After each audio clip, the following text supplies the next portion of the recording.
টাতে কোনো ঝামেলা নাই। আমাদের এখানে মূলত এস্টিমেট চেঞ্জ হয়েছে। অর্থাৎ আমি আগে ৬ বছর ধরেছিলাম ইউজফুল লাইফ, বর্তমানে হচ্ছে ১০ বছর আমি ধরেছি। আবার আগে আমি সেল বেস ভ্যালু ধরেছিলাম ৳৬,০০০, বর্তমানে আমি ৳২,০০০ ধরেছি। সো এরকম যদি কোনো এস্টিমেশন এ চেঞ্জ হয়, অর্থাৎ আপনি কোনো কিছু ধরেছিলেন সেটা চেঞ্জ হয়েছে। এরকম যদি কোনো চেঞ্জ হয় তখন আমাদের IAS 8 অনুযায়ী প্রসপেক্টিভ মেথড ফলো করতে হয়।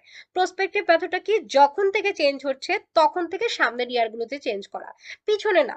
হ্যাঁ, পিছন হচ্ছে রিট্রোস্পেক্টিভ। অর্থাৎ যদি পলিসি চেঞ্জ হতো, অর্থাৎ কোনো অ্যাকাউন্টিং এর যেমন এখানে ডেপ্রিসিয়েশন মেথড যদি চেঞ্জ হতো তখন আমরা পূর্বে যেতাম।